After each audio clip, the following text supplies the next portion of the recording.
um dom de revelação terrível. E tu lá, Quantas vezes ela ia lá em casa para levar recado de Deus para minha mãe. Olha. E eu lembro disso pequeno.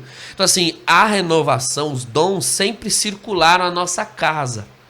Só que era uma época que a renovação não podia se reunir na igreja, os grupos eram nas casas, os padres em Osasco não deixavam, né? Perseguiam ferrenhamente. E então não era sempre que minha mãe conseguia. E como era nas casas, às vezes minha mãe ia, eu ficava em casa com meu pai ou com os meus irmãos. E então a gente não tinha muito costume de ir, mas minha mãe conhecia. Por isso que ela me indicou, o grupo de oração, renovação carismática, naquela época já estava na igreja, né? Aí eu sentei na cadeira e aquela senhora, né? Você quer oração em que sentido? Eu pensando comigo, eu queria no sentido da porta pra eu ir embora. Aí eu falei, não, eu quero só, né, uma oração mesmo para Deus abençoar, não sei o quê. Eu falei lé com cré, só para elas orar logo e eu sair dali. E essas mulheres começaram a orar e botaram a mão no meu ombro, menino do céu. E olha que fazia tempo que eu não tinha tomado, que eu não tomava um passe, hein? Mas pensa num passe poderoso dos carismáticos. Aquelas senhoras colocavam a mão no meu ombro e saía, eu ficava tirando assim o ombro da mão delas, um incômodo, aquilo ia me incomodando. Mas era um incômodo bom, porque saía um fogo gelado, um gelo quente, um negócio estranho da mão delas. Falei, meu Deus, essas mulheres têm uma uruca nelas, um axé diferente, eu pensando comigo, né? Tem um axé nessa mão. E eu também ia tirando a mão para ver se a revelação não pegava, né? O contato, né? Mal sabia eu que o Espírito Santo tem Wi-Fi. Aí elas foram terminando. Bluetooth. Aí elas foram terminando a oração, foram né? Termina a oração rezando a Ave Maria. Eu falei, meu Deus, agora elas já estão rezando a Ave Maria. E eu rezando junto aquela Ave Maria. E eu falei, meu Deus, agora que é a hora da minha morte. Amém. Aí elas olharam para mim e falaram, olha, o Senhor manda dizer. Aí eu pensei comigo assim, cala a boca, não é para dizer nada para essas velhas. Aí ela falou, o Senhor manda dizer que Ele nunca vai te envergonhar na casa de Deus. Que você nunca vai ser constrangido. É o único recado que Deus manda dizer, fique em paz. Ele não vai te constranger e nem te envergonhar. Ele sabe trabalhar com o teu coração como vai ter que ser. Aí fui, apertei a mão delas, fui embora antes que Deus mudasse de ideia, mas nunca esqueça essa palavra. Eu tinha medo, porque realmente eram senhoras que me conheciam minha casa. E se Deus revelasse ali aquilo com que eu mexia, eu ia sair envergonhado. Talvez nem quisesse mais voltar. Então Deus soube trabalhar comigo.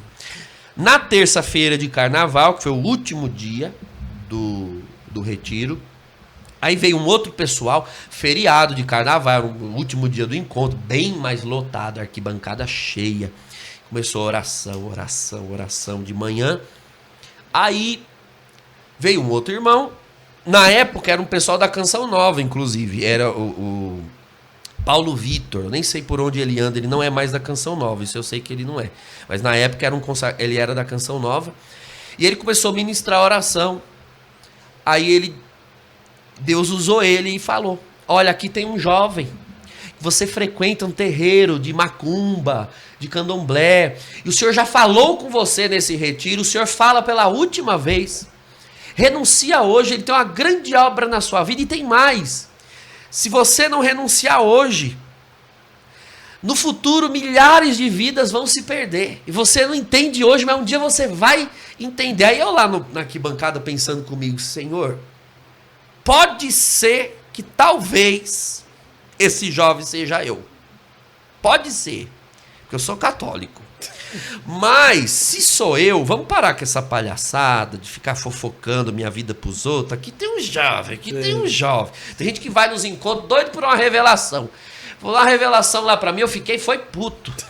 Falei, meu Deus do céu, se intrometendo na minha vida. A gente vem pra ver um negócio, o negócio vem e fica enchendo o saco.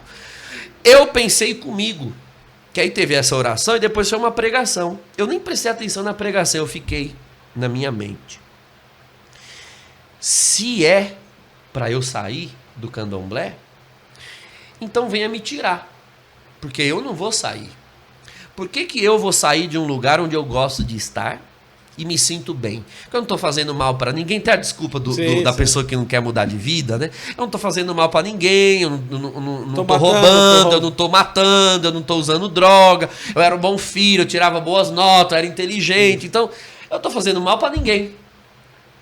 Então, eu gosto do candomblé, eu não vou sair. E eu fiquei a pregação inteira. Se quiser, venha me tirar. Eu não vou sair. E aí eu ouvia mais um pouco, falei, se quiser, venha. Eu não saio. Você não é Deus?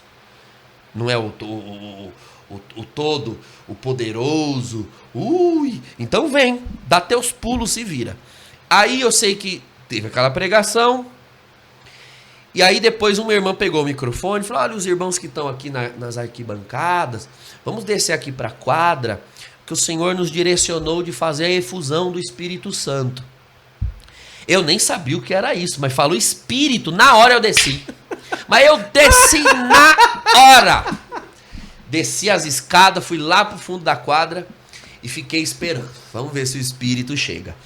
Aí disseram, não, então vamos fechar os olhos, cantar, e começaram a cantar. Essa foi a música da minha conversão, né? Que todo mundo conhece. Espírito, Espírito, Espírito Santo de Deus. Falei, essa eu conheço, que é Marcelo Rossi, e eu já aprendi em casa. E eu ia cantando junto. E os irmãos iam orando, ministrando, né, que o Espírito Santo venha sobre nós, deixa ele te tomar, não sei o quê. Menino do céu, começou a me dar, no Ceará a gente diz que é um farmizinho, né? Começou a me dar um farmizinho nas tripas, um frivião. E o coração bater, e a minha perna começou a ficar mole. Eu disse, pronto, agora lascou. Eu 2 anos no candomblé, nunca virei no santo, não incorporei nada, vou incorporar aqui nos carismáticos. É capaz que foi o passe que eu tomei ontem, que abriu minha cabeça, que na macumba chama abriu o ori. Porque quem toca não incorpora, quem incorpora não toca. Falei, eu toco a tabaco, eu não posso receber santo aqui. As mulheres falaram que eu não ia passar vergonha lá dentro, era melhor lá dentro do que aqui no meio da quadra, na frente de todo mundo. E eu lá debatendo com o que eu tava sentindo. Quando eu vi, puf, eu tava no chão. Repousou. Então, mas eu não sabia o que era isso. Eu nunca tinha visto. Eu já tava frequentando o grupo de oração, tava aqueles dias todos no encontro, na quadra, mas eu costumo dizer, o primeiro repouso que eu vi na vida foi o meu.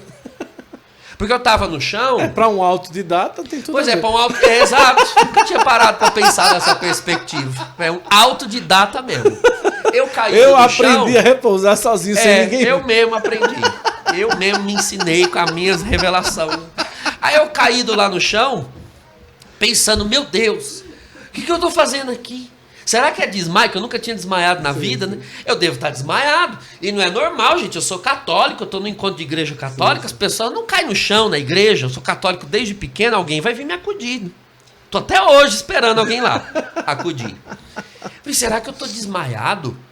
Porque eu nunca tinha desmaiado, eu não sabia que a pessoa desmaiada não pensa que tá desmaiada. Sim. Porque ela não pensa.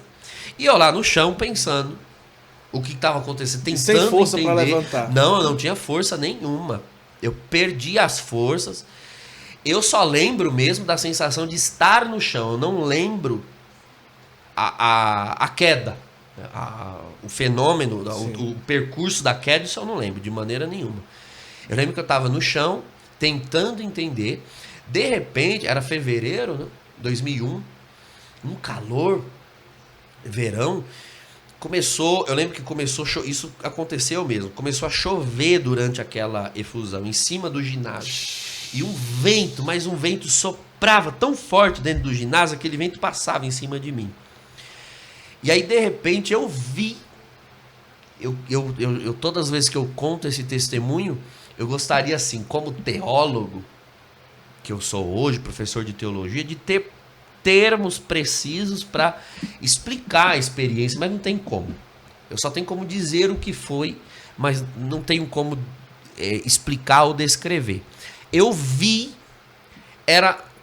não era uma visão como a gente tem quando ora, né, uma inspiração, não, uma visualização intramental. Não era assim. Eu vi como se estivesse de olhos abertos, e mesmo de olhos abertos, a maneira como a gente olha as coisas de olhos abertos não é tão real quanto aquilo que eu vi.